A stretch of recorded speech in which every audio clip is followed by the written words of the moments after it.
Welcome to the College of Liberal Arts Showcase. We're here today with David Khey, Assistant Professor and Department Head of Criminal Justice at UL Lafayette. Welcome to the program, Thanks. Dave. Thanks for having me.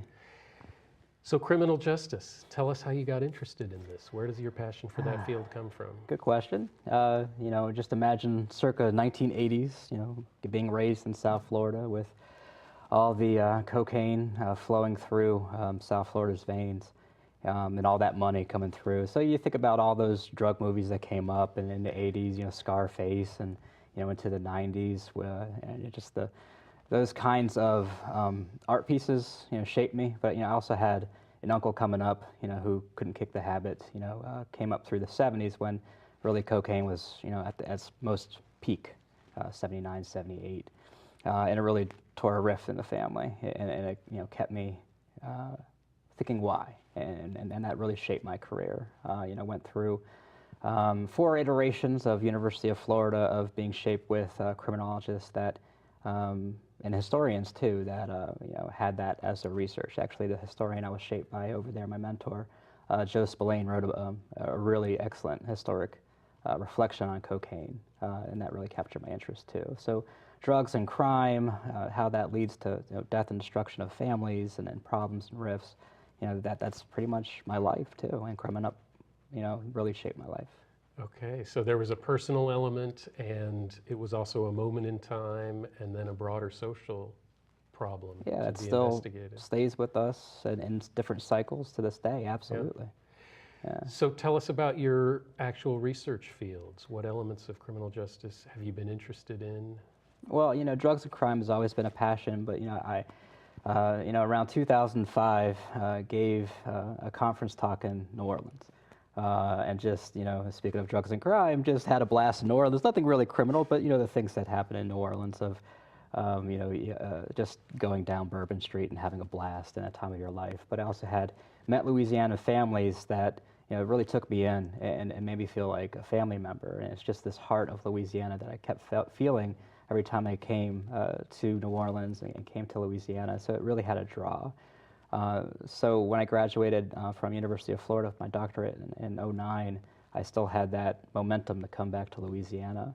And when I moved here, Louisiana has a lot of different problems with this criminal justice system, particularly in that, we're typically the #1, depending on what statistics you look at, in incarceration, but also not connecting people when they return to prison with anything that could really help them stay out of prison. So that's really shaped where I'm going, because we have to do a better job. And I know there's a lot of people dedicated, judges, people who work in the Department of Corrections, probation officers that are really passionate about making it better, but feel like they're stuck. And it seems like there's different components of the system and people that are stakeholders that say, all right, enough, what can we do to make it better? And there's a lot of momentum to do so, and that's where I plugged myself in when I moved to Louisiana. Okay, what do you think the origins of those particular problems for Louisiana are? Funding somewhat.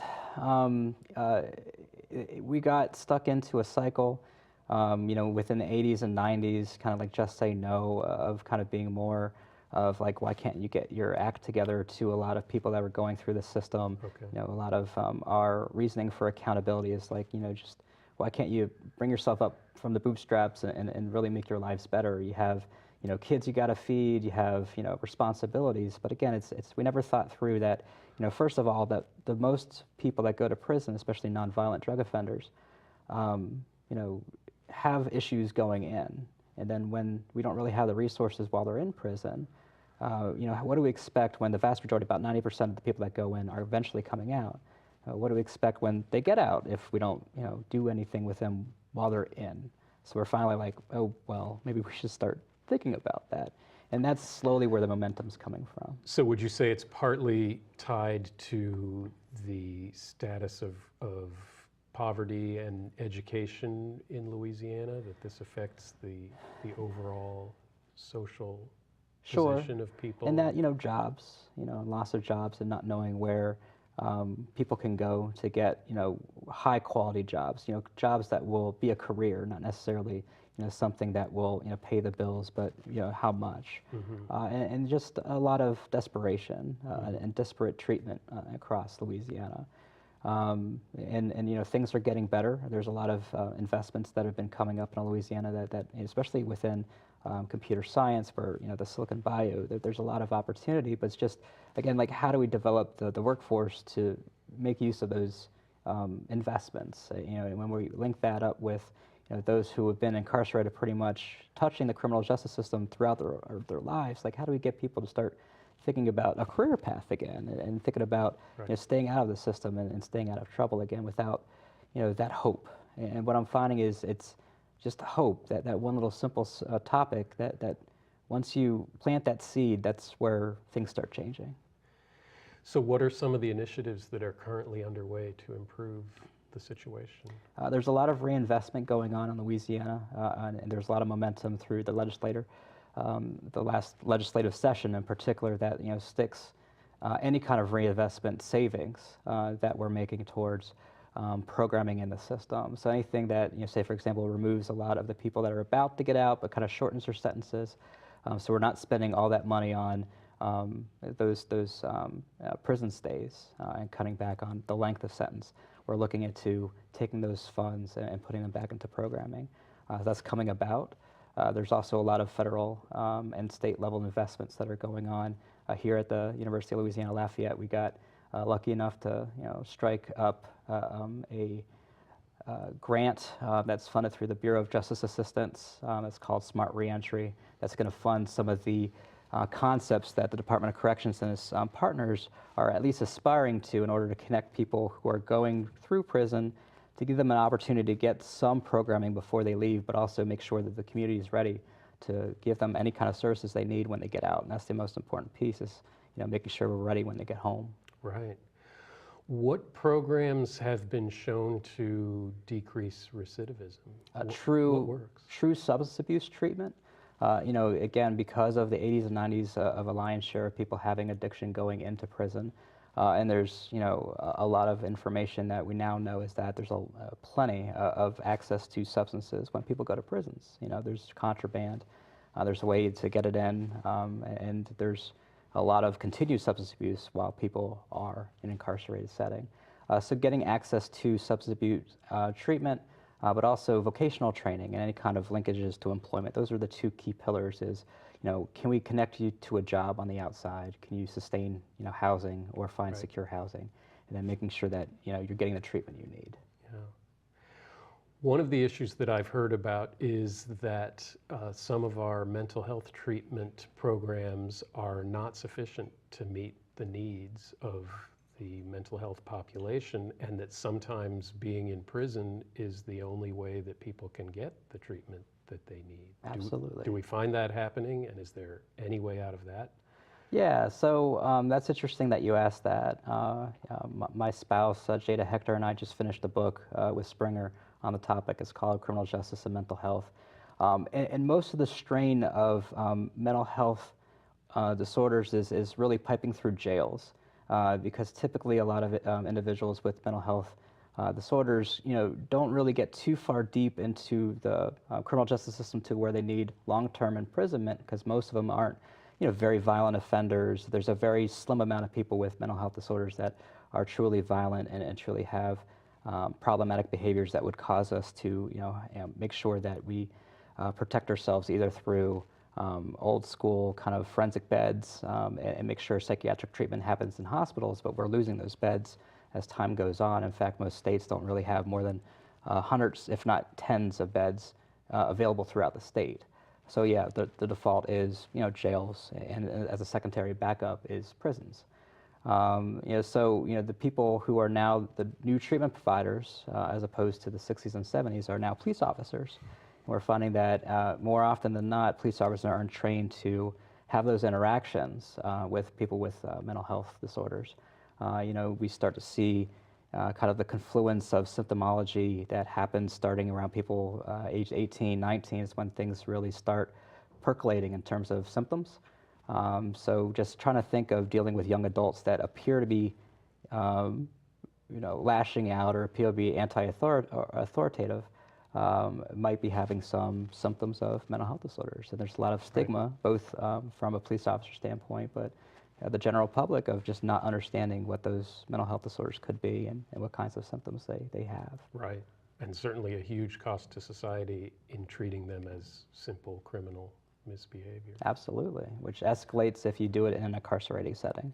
Anytime you can treat people outside of jails and prisons, it's a huge cost savings, but it's just getting that infrastructure in place to making sure that people can connect the services, and getting over that hump of, well, I might be having some mental health symptoms, but can I actually reach out to somebody and feel good about reaching out to a counselor, or reaching out to a clinic to just make sure that I'm okay or can be okay. And that's a difficult decision for many people. Yeah.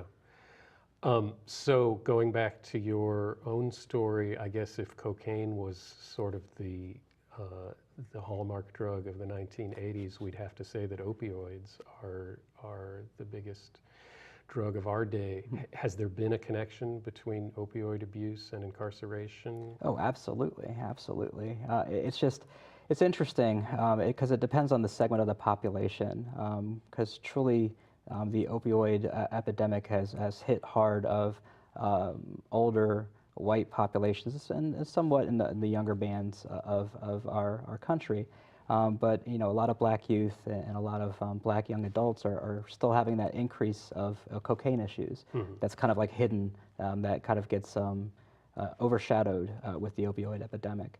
But both of those kinds of issues, and there's some still issues of methamphetamine in Louisiana that are still percolating, and unfortunately it's still drug abuse that causes the cycle, and it's just that opioids are capturing the attention right now.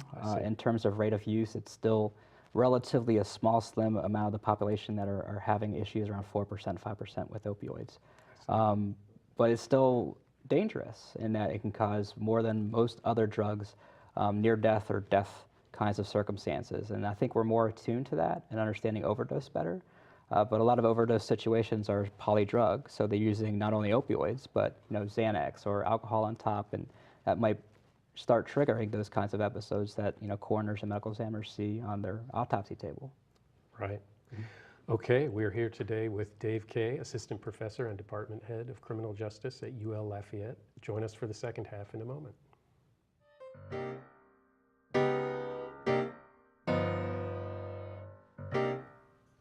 Welcome back to the Liberal Arts Showcase. We're here with David Khey, Department Head and Assistant Professor of Criminal Justice at UL Lafayette. Welcome back, Dave. Awesome to be here again. So you mentioned your book, Criminal Justice and Mental Health, that's just come out, co-authored with your wife, Jada Hector.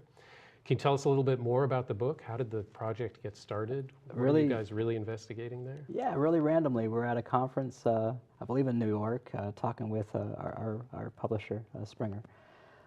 Just of our frustrations with teaching classes here, and for people who, when we talk about mental health issues, swore that they're never going to see any kinds of mental health issues in their jobs after they graduate.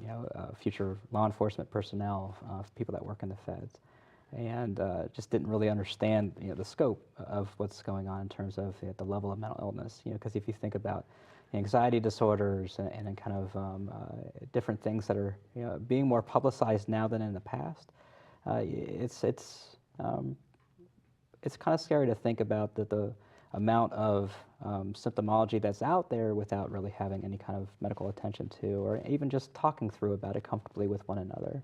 And just understanding stigma better was something that we're both passionate about. So just in our daily conversations, going back and forth as a married couple, of just running into roadblocks with either criminal justice persons in the system, or dealing with the system itself and not understanding what those issues are, got frustrating, and just chit-chatting just became the book, really. Okay. So as department head and as a faculty member in criminal justice, you're heavily involved in training the next generation of thinkers about these topics. Yeah. What are some of your favorite courses to teach?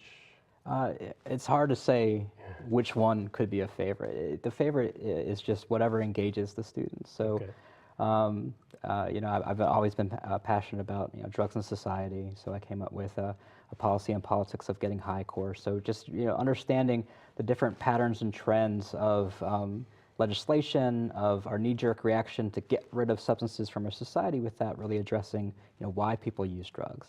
Why are there certain drugs that are labeled good versus certain drugs that are labeled bad, and why we're comfortable in taking prescription drugs, which might cause an opioid epidemic, for example, and why we're very uncomfortable when it comes to very stigmatized drugs. So crack cocaine. If you're labeled a crackhead, you're like one of the most evil people that couldn't really converse. Or would you say, hey, I give my blessing to marry my daughter if you're marrying a crackhead? It's just like, no, what pothead? Well, we can kind of work with that individual. We just got to motivate that person. So it's just different levels of stigma, and stigma's always been something that has stuck with me whichever class I teach. So just making sure that people, especially students, understand what happens when people do bad things, and the stigma of misbehaving, and that stigma can be applied to people very differently. Just understanding that process is very important to me. So that's a lot of sociological mumbo jumbo, but when people open up their eyes of just everyday behaviors, like, yeah, I know people that have gotten into trouble X, Y, Z, and they really haven't gotten the feel of jail, or that feel of getting imprisoned, or they had that one friend who got caught for the DUI, and kind of like, well, we're still kind of friends, but kind of I can't drive in a car with them or else I'll get in trouble, especially for people who are interested in law enforcement. It's just understanding human behavior, and that all these behaviors are normal. Most people do deviant things. It's just understanding why and what we do about it. Okay. So students come into the program for all kinds of reasons, with all kinds of interests. Absolutely. In this area. What are some of the things that they go on to do? Oh, a litany of things. Working with nonprofits, we're working with social services, working in law enforcement, obviously. But a lot of our students end up, in careers that have some sort of, security component or investigative component, or go work with federal agencies. And there's some people that just never touch the criminal justice system and work in corporate America, doing either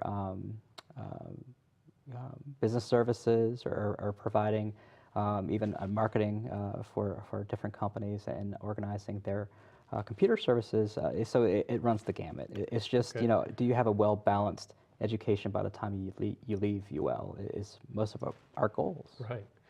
But a few of them get really interested in these questions and go on to advanced study in the field. And in fact, we have a relatively new master's program in criminal justice. Can you tell us about that? Absolutely. One of our top graduates is moving on to get a PhD at Georgia State. She's also passionate about drugs, Liz Larman.